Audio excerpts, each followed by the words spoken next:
Well, guys, today I'm back with Numbers chapter 14 today. Today is about, if the people listen that today at chapter 14, they might have already been in, Canaan, but, they refused. So, yeah. We're just turning for 40 years, and then the sons of them are going in to Canaan. Yeah, so let's start. Chapter 14, the people refused to obey the Lord.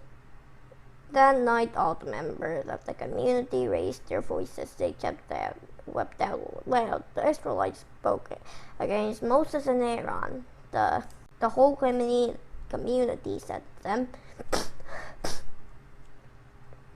"We wish we had died in Egypt or even in this desert. Why is the Lord bringing us to this land?" Probably God was very angry and they listened to their wishes and then made them dead in the desert. They died in the first ones died in the desert, the second ones died in Canaan. Yeah, God listened to them. They literally died in the desert. We're going to be killed by swords. Our enemies will capture our wives and children. Wouldn't it be better for us to go back to Egypt? They said to one another, "We should choose another leader. We should go back to Egypt." Then Moses and Aaron fell with their faces to the ground. They did it in front of the whole community of Israel gathered there. Joshua, the son of Nun, tore his clothes. So did Caleb, the son of Jephunneh. Joshua and Caleb were two of the men who had checked out the land. They spoke to the whole community of Israel. They said, We passed through the land and checked it out. It's very good. If the Lord is pleased with us, He'll lead us into that land. It is a land that has plenty of milk and honey. He'll give it to us, but don't refuse to obey the Lord. To obey Him. And don't be afraid of the people of the land. We will swallow them up. The Lord is with us, so nothing can save them. Don't be afraid of them. But all the people talked about killing Joshua and Caleb by throwing stones at them. Then the glory of the Lord appeared at the tent of meeting. All the Israelites saw it. The Lord said to Moses, "How long will these people not respect me? How long will they refuse to believe me? They refuse even though I have done many among them. So I will strike them down with a plague. I'll destroy them, but I will make you into a greater and stronger nation than they are." Moses said to the Lord, "Then the Egyptians will hear about it. You use your power to bring these people up from among them, and the Egyptians will tell the people who live in Canaan about it. Lord, they have already heard a lot about you. They have heard that you are with these people. They've heard that you have been seen face to face. They have been told that your cloud stays over them. They've heard that you go in front of them in a pillar of cloud by day. They've been told that you go in front of them in a pillar of fire at night. Suppose you put all these people to death and leave none alive, then the nations who have heard these things about you will talk. They'll say, 'The Lord promised to give these people the land of Canaan, but He wasn't able to bring them into it, so He killed them in the desert. Now, Lord, show your strength. You have said, I am the Lord. I am slow to get angry. I am full of love. I forgive those who sin. I forgive those who refuse to obey. But I don't let guilty people go without punishing them. I cause the sin of the parents to affect their children, grandchildren, and great-grandchildren. Lord, your love is great, so forgive the sin of these people. Forgive them, just as you have done from the time they left Egypt until now. The Lord replied, I have forgiven them, just as you asked. You can be sure that I live. You can be just as sure that my glory fills with the whole earth. And here is what you can be just as sure of. Not one of these people will see the land I promised to give them. They have seen my glory. They have seen the signs I did in Egypt.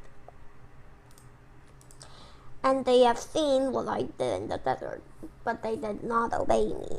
And they have tested me 10 times, so not even one of them will ever see the land I promised to give to their people of long ago. The person who has not respected me will never see it, but my servant Caleb has a different spirit. He follows me with his whole heart. So I will bring him into the land he went to, and his children after him will receive land there. The Amalekites and the Canaanites are living in the valleys. So turn back tomorrow, start that toward the desert. Go along the way that leads to the Red Sea.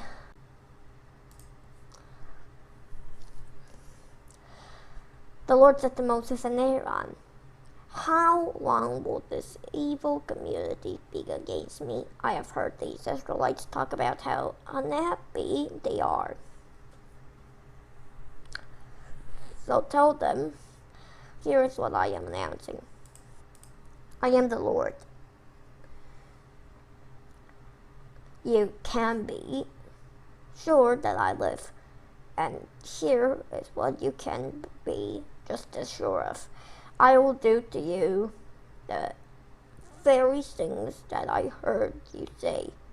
You will die in this desert. Every one of you, 20 years old or more, will die. Every one of you who was counted in the list of the people will die. Every one of you who has spoken out against me will be wiped out. I lifted up my hand and promised to make this land your home, but now not all of. You will enter the land. Caleb, the son of Jephunneh, will enter it. So will Joshua, the son of Nun. They are the only ones who will enter the land. You have said that your enemies will capture your children, but I will bring your children in to enjoy the land you have turned your backs on. As for you, you will die in the desert. Your children will be shepherds here for 40 years. They will suffer because you were not faithful. They will suffer until the last of your bodies lies here in the desert. For 40 years, you will suffer for your sins. That is 1 year for each of the 40 days you checked out the land. You will know what it is like to have me against you. I, the Lord, have spoken. I will surely do the things to this entire evil community of Israel. They have joined together against me. They will meet there and in this desert. They will die here. So the Lord struck down the men Moses had sent to check out the land.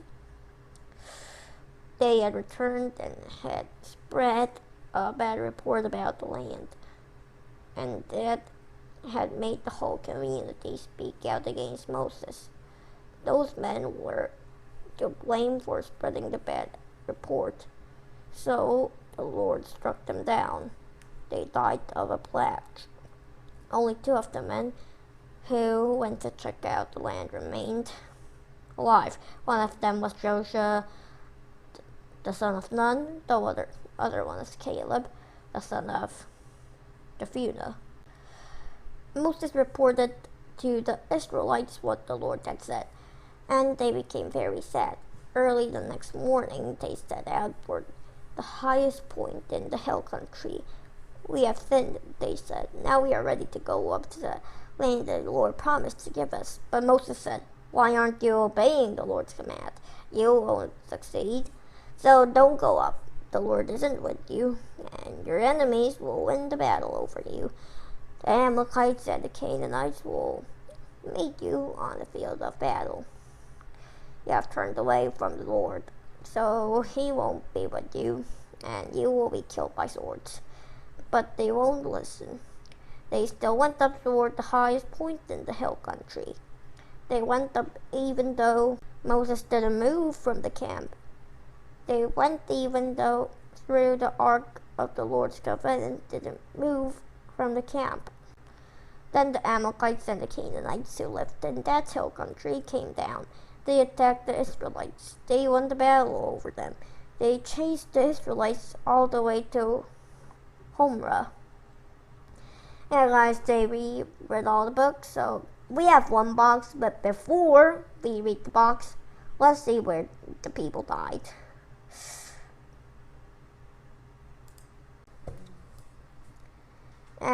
Yeah, guys, this is it. Yeah, this is the map. So, yeah, this is the Salt Sea, and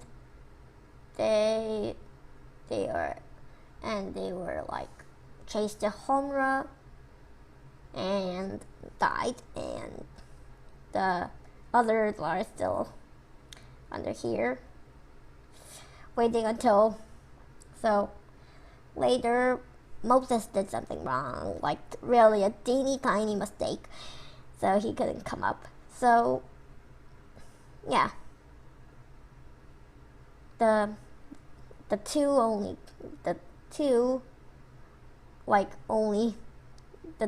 them, like the Joshua and the one else came with the others to here. Like, if they were good, like they were already at here. So yeah, guys, so that's all for today. So let's just read the box. Levit, Numbers 14, part 1 to 24. The results of disobeying. Read Numbers 14, part 1 to 24. God forgave his people, when they did not obey him, but they were punished. They had to live in the desert for 40 years. All of the adults who disobeyed died. When God forgives us, He is not angry with us anymore, but he may still be punished for what he did. Read the following story. What do you think his dad should do? Dad told Andy, "Don't bounce your ball off the side of the house." But later, Andy felt bored. He threw his ball at the side of the house. The ball went through the window. "Andy!" Dad called. "Come in here." What do you think Andy's dad should do? Punish him, forgive him, and then punish him? I guess it's forgive and punish. Get a medicine, but making ill. Make Andy pay for the window. Nah, Andy's still a kid. I don't think so. Forgive Andy and make him pay for the window. Just forgive Andy. Yeah, I guess that's good. Tell your parents this story. Talk about what you think Andy's dad should do. This would be very interesting for me. Very interesting. Yeah, so today's book is done, so let's just now pray and then, yeah. Okay, let's start. Dear God, today we learned in Numbers chapter 14. Today we learned about people disobeying the Lord and Caleb and Joshua only came up later, and from now, Caleb, Joshua, Moses, and Aaron and the priests and the Israelites are circling around the desert. And after the 40 years, they're going to come up.